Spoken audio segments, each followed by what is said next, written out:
What is happening, y'all? Welcome back to another tasty episode of Foodies and Friends on Fox 26 and Fox Local. We are in Montrose today, y'all. And in case you can't recognize where we are, I think this is one of the most unique dining rooms in the city. Chef Travis McShane, Ostia. How you doing? How are you? Good. This is beautiful. I love this room. Well, thanks for being here. Yeah. And let's get a little started. Oh, what's this? So we started this a couple months ago. So every guest that comes in at brunch and dinner gets a little sparkling rosé to get kicked off. We serve them in these little juice glasses because if you come to my house for a barbecue, this is how I drink. Wow, I So, love that. yeah. Cheers. All right, well, I'm going to taste it. Yeah. Oh, Delicious, right? Wait a minute. Let me see this bottle. Wait, we're going to start the show. Let's just take a look at the drink first. So this is really nice. Yeah. So this is a special opening for you. So this one's a new one that our sommelier Bill just brought on, and as we were getting set up today, I saw it and I said, well, perfect time to try it. Perfect timing to celebrate, because y'all know what I'm about to say next. This is the official Ostia HRW preview. Houston Restaurant Weeks is coming, y'all. I know it's only June, but we gotta start talking about these menus. This was one of the menus last year that we saw so much social media about. So many people telling us about you and your menus. Always a fan favorite, long-time supporter of Houston Restaurant Weeks. So yeah, it's fun to do it. Yeah, it's fun to do it again. It's fun to, our menu changes so much anyways. So it's fun to do Restaurant Weeks because sometimes we change the menu in the middle of Restaurant Weeks to something as seasonal. So I think ours is a little bit unique because it might be a gnocchi at the beginning of the season of, August. Summer, and by the end of August, we've switched into, late season corn or something like that. So yeah, so it's pretty fun Restaurant Week. And, I think it gets good visibility at our lunches too, because I think people know us very well as a dinner place. I don't think everybody knows that we do lunch every 6 days that we're open. Yeah. And it's a great little lunch spot, especially in this room that we're sitting now. Great party room too. Yeah. And by swapping out your menu items on your HRW menu, you're also giving diners a chance to come back for a repeat visit, because that is also part of the game. All right, we're going to take a look at some of the appetizers that are on your 2025 Houston Restaurant Weeks menu. Menus go live, y'all, July 15th. So if you look on the Houston Restaurant Weeks website today, you'll see the 2024 menus, but I know everybody's waiting for the July 15th menu. So we're giving you previews of all of the 2025 menu items all through June, all through July, only on Fox 26 and Fox Local. All right, let's go on over to the foodie cam. Take a look. Oh, beautiful. Chef Travis. Yeah, so one of the options that we always do is a salumi of some sort.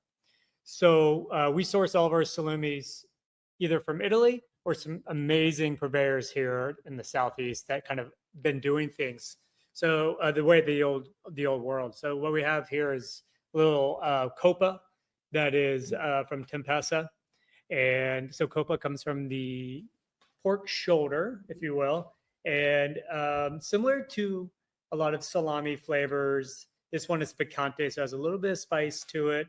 And it's served with our house-made focaccia. So this focaccia is, we brought the starter down from New York with us. It's been the same starter. It's made it through the freeze, made it through 2 hurricanes. Everybody has starter stories. We learned in New York during the big hurricane there that we should probably freeze some of the starter. Yeah. Because it can go dormant and you can bring it back to life. Yeah. So we did that. Some of that stuff is like hundreds of years old. Right? So this one is probably about 10 years old. Yeah. And so we make the focaccia 3 times a day. In the morning for lunch, we'll do another wave in the afternoon, and then one right before dinner.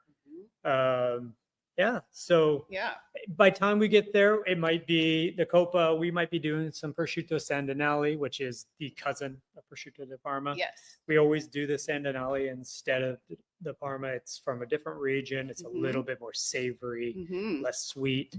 It's one of my favorites.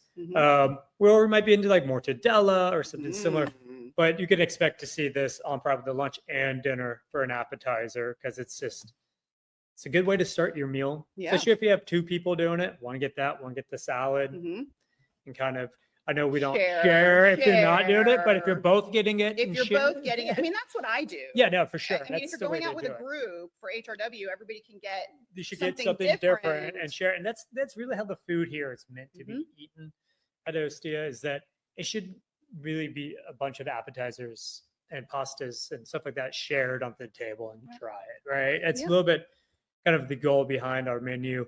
So that's how I would recommend. I would recommend somebody get this, and then maybe somebody get the salads or something like that. I love that. You know what? I've started walking into restaurants, and as soon as they hand me a menu, I don't even look at it anymore. I just ask the chef, "What do you think I should try today?" Well, you can always. I mean, outside of restaurant weeks, you can always do that here too. We do what we call the family style menu. Oh. And so we usually recommend it for parties of 4 and up.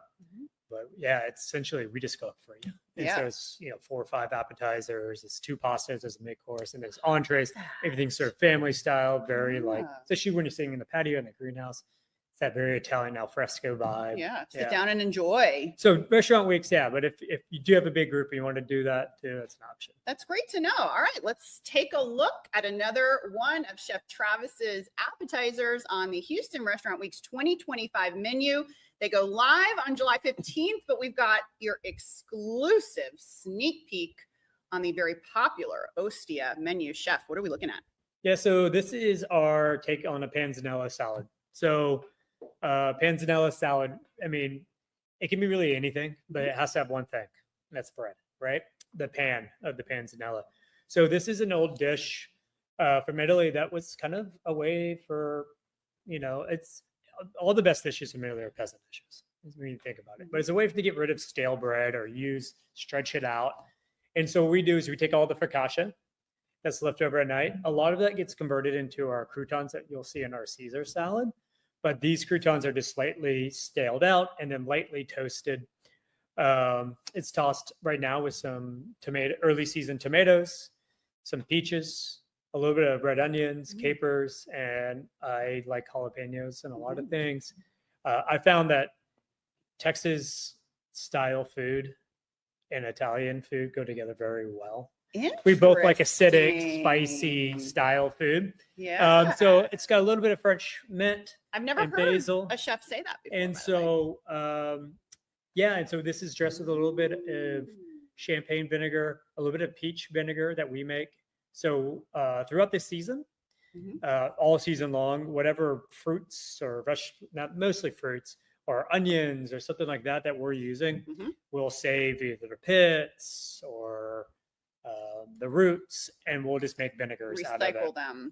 And so these peach pits were from last year's salads, and we make a vinegar out of that, and that's what we use to dress it. So light, bright, acidic, touch of heat from the jalapeno. The mint. So I personally, this is a little blasphemous to say for more of an Italian cuisine. I like basil, but I like mint more. And I found that mint in dishes that usually get basil really shine. It gives you that summery, fresh flavor. It's like a zing. But without the medicinal part of it. Because for me, basil can get very medicinal very quickly. So I still like it. I still utilize it. But I use a lot of mint in lieu of that. So I mean, like even red sauce pastas and stuff like that, a lot of times we'll use mint instead. I love that. Yeah. That's amazing. A lot of Italian influence here at Ostia.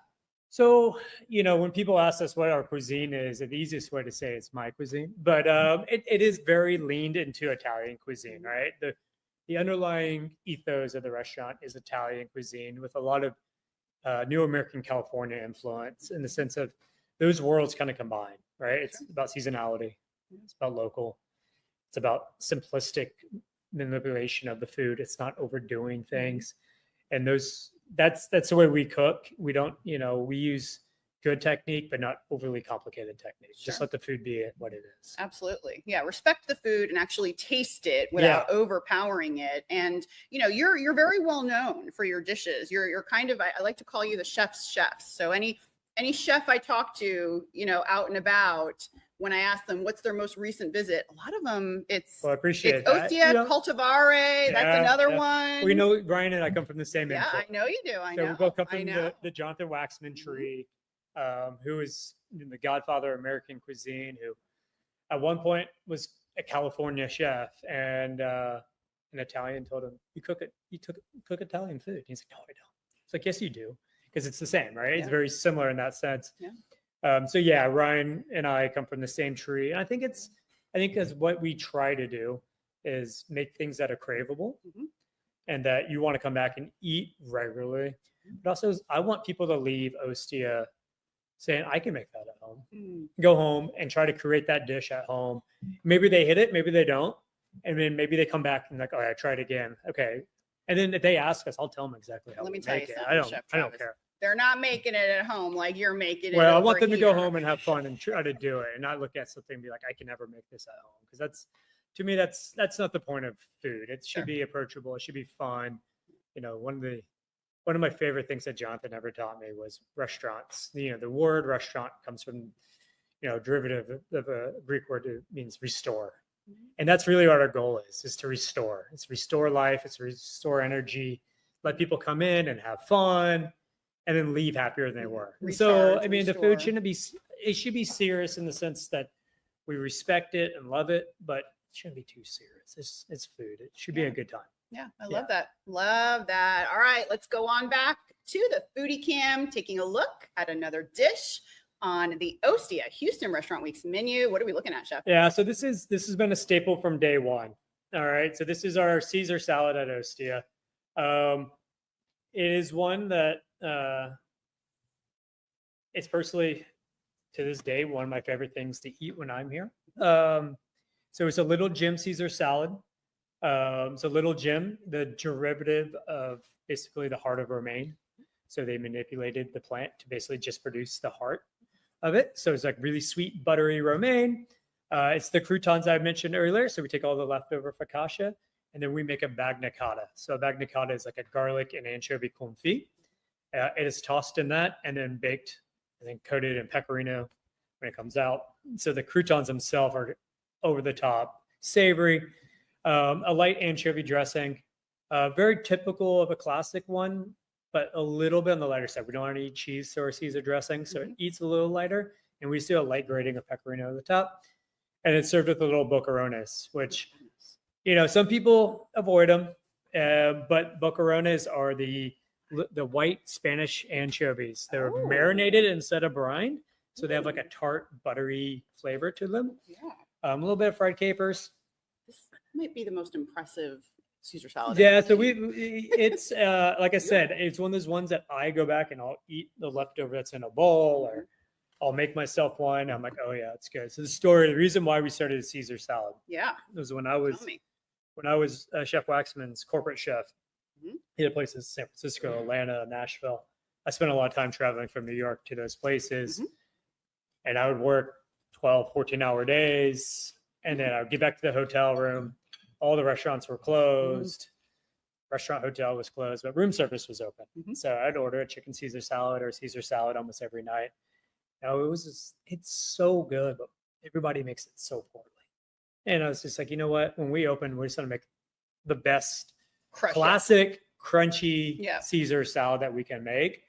And this is what we came up with. And it's been, a staple favorite. It's almost on every single table every night. At lunch, you can come in, and even with restaurant weeks, you can do an add-on. We do add-on chicken, steak. Sometimes it's shrimp, sometimes it's swordfish skewers added to it. So for lunch, it's a nice little protein salad. Yeah. I recommend the steak with it. It's, everybody does chicken Caesar salad. It's delicious, but steak Caesar salad is where it's the way to go. I haven't done steak Caesar. I think I need to do steak Caesar. This is outstanding. All right, time to look at some of the entrees. The big dogs that you're serving for Houston Restaurant Weeks 2025. Let's take a look at the Foodie Cam. All right, Chef, what are we looking at? So we're going to start with kind of some of our lunch options. So burger, we about a year and a half, 2 years ago, decided, what the heck, let's put a burger on the lunch menu. And it's caught on and people love it. So we kind of seasonally rotate the burger. So this is kind of something we're not doing yet, but it's something I kind of foresee us getting into in the summertime. Just a really nice provolone style cheese, nice steak ground beef, cooked to medium. And then I made a little herb Dijonaise. So Dijonaise is like a mayonnaise Dijon mix. It's got tarragon, mint, basil, chives, all pureed in there. So kind of light and bright. And then some really nice spicy arugula, proper arugula. I love spicy arugula. Yeah, so we're getting this from a cool farm called Ives Creek Farms. They do a lot, especially specialization in hydroponics, but they do some dirt growing as well. And their arugula is dirt grown and it's spicy. It's the way arugula should be. And it's spicy and it's long. Yes. Right? Like it has to be long for spicy, but short for not spicy. Well, you can grow short spicy as well. Okay. It really has come down to is that we've been kind of cheated in the restaurant scenes for a long time with arugula. Ooh. Every restaurant used a big, won't say the 2-letter brand. They used it all out restaurants in the country, and everybody got used to that arugula. But if you get a farmer to grow it, it needs good sun. It needs not too much rain. So it does have some issues here in Houston. So it's a short season on it. Okay. Because it gets a little too wet, but you can get spicy arugula even on the short kind of baby arugula. Funny story is I told my chefs, if I ever see that bag in our restaurant, I'm throwing it all away and I'll throw it away in a heartbeat. That brand, and it happened one time on a pinch and I threw it away and I'm like, we're just not going to use it. Right. Because, you go to Europe and you get arugula and it's spicy. It tastes like something and you can just dress it with a little bit of olive oil and stuff. So anyways, back to the burger. Yeah. So buns from Magnol Bakery, the best in town. Shout out to Magnol. Otto is the genius. Aaron Bludorn convinced him to start making hamburger buns. And when I found that out, I'm like, well, here we go. And so, that's really good. Yeah, so the burger. So it's available at lunch only. We serve it with our crisp potato wedges that are always on the menu. So a little steak, almost like steak fries with it. Potato sliced and skin on, sliced. When we were opening the restaurant, the potatoes were our biggest R&D. We wanted something between like rustic smashed potatoes, something like proper chips. And so it took us about like 10 days of cooking potatoes and potatoes to finally find the right potato and yada yada. Yeah. But anyways, got to do it. The burger. It's kind of like not what you expect when you come to a pizza, pasta, more Italian fare place, but it is a good burger. Yeah. So all right, I'm going to cut into it. Let's go ahead and check out another entree that's on Chef Travis's. So gnocchi. So potato gnocchi. This one's made with a little bit of summer squash, toasted hazelnuts, some basil, and a Parmesan sauce. So Parmesan butter. And so the gnocchi's been on since day one. Potato, flour, egg, classic. A little bit different. So we roll it, cut it, and then we freeze it. And then we pan fry it straight from frozen. So it gets nice and crispy on the outside and stays nice and fluffy. I love gnocchi. Yeah. It's a crowd favorite. It's one that sometimes we wish we could take off the menu, but it's one that I think will always be there. They'll come back. So this one is a good entree for if you're a vegetarian. It's typically, not always, but typically always have it as a veggie dish.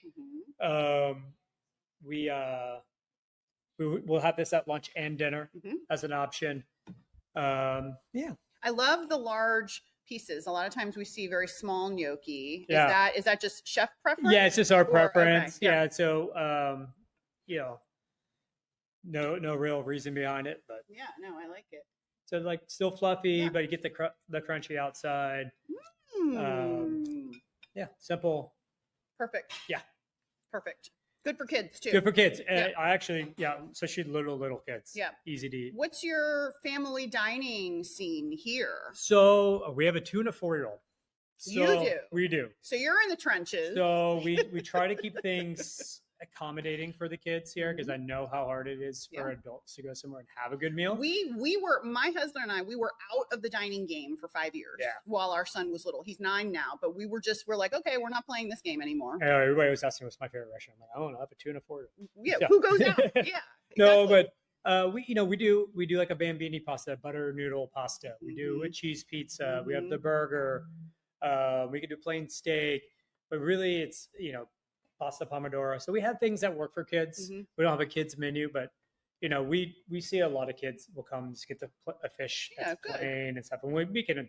Our jobs as chefs is to adapt. For sure. But you're also giving them quality ingredients, so you're kind of helping to educate their palate. And the parents can eat a real meal instead of eat a real meal. And have a glass of wine. Absolutely. Yeah. All right, Chef Travis, making magic over here at Ostia. Here we go. What are we looking at? So this is a nice little summer swordfish. So it's kind of like a gazpacho. So we're just crushing some nice tomatoes, get all that liquid out, a little olive oil, some cucumbers that have been seasoned with a little bit of oregano and chili flake. So it's going to eat a lot like a gazpacho, but grilled swordfish. It's one of my favorites. I think it's an entry level fish for most, but when it's done right, it's delicious. Yep. And swordfish, where do we get swordfish? So this is coming from the Gulf. Okay. Most of our fish, almost all of our fish, the occasional stuff we'll get from the Pacific. Some we'll get from the Atlantic, kind of in the Carolinas. But this swordfish is coming from Florida. The tomato. Yeah. It really comes And so through. I would mix it all around. Again, nice. it's that gazpacho-like vibe, but a little bit more of that crunchy texture to it. It's really nice. Yeah, absolutely. I love this. And this is on your regular menu? So this is on a current menu now. Yes. So this might be derived into something later as we go closer to kind of late summer. Yeah. You might see it with some corn or something like that. But there will be a fish of some sort. It's usually light, bright. Again, pretty a la carte style. Yep. Wonderful. Beautiful. Yep. All right. Back to the foodie cam. So then one more dish. The last is going to be the chicken with salsa verde. So again, another dish that's been on the menu since day one. It is one of our just pure a la carte meats. So nice chicken from North Texas, never brined, air chilled, cooked, roasted in our pizza oven. Finished with a little bit of Italian style salsa verde, some parsley, tarragon, oregano, some anchovies and capers, all just kind of marinated and chilled together. Drizzled over the top, squeezed a fresh lemon on it. Again, this one's one that we do a sauce on the side, or whatever's left over, we'll shred up and use for chicken salad or for Caesar salads the next day. This is one of the last odes to Jonathan Waxman. Where my executive chef and I both came from. He's well known for this chicken and salsa verde. So we weren't going to do it at the beginning, and Jonathan was down here and he slapped me in the back of the head and said, "Why not?" So I said, "Sure, why not? Let's do it." So it's a staple. It's a lot for one person for lunch, but we still people take it home. It's a great entree for dinner time. Again, this is one that I would say if you're getting it for restaurant week, have somebody else get something else because there's enough to try it. And you mentioned, we have to wrap up, but you mentioned your pizza oven. Yeah. That's something that's really worth taking a look at too. I don't know if any pizzas are going to be on your HRW menu. If we do, we'll probably do it for lunch. Yeah. And because your pizzas are really good and they've got a really good oven. Yeah. And so today's the day our guy cleans the pizza oven. So I didn't want to catch them on fire and light it up today. So I didn't fire any pizzas today for you. I'm sorry. But we do have really good pizzas. Check out the Instagram. For sure. HRW. You'll see them on there. That Neapolitan, I call it a Neapolitan California style. Thin crust, bubbly, but still crunchy. It changes a lot too, but we always have cheese, margarita, pepperoni for kiddos. For sure. That's definitely a big draw here. And the seating, the patio seating, it's great to bring a group and come here for some pizza. And we just about a month ago got a new grill. So we do pizza every day of the week now at nighttime. For a long time it was lunch only, but now it's dinner, lunch and dinner. Love that. 6 days a week. Amazing. All right, y'all. This is one of the Houston Restaurant Week's menus. I promise you don't want to miss. Remember, menus go live on July 15th. You can still see the 2024 menus on our website right now if you want to get a little bit of a taste. But now's the time to start making your list so that you can dine out and do good, supporting the Houston Food Bank throughout the month of August. Remember, y'all, this is their biggest annual fundraiser, and it also helps you guys out too. It does. All right, you guys, see you next time on another episode of Foodies and Friends on Fox 26. Oh yeah, let's go. Ooh, cheers. This is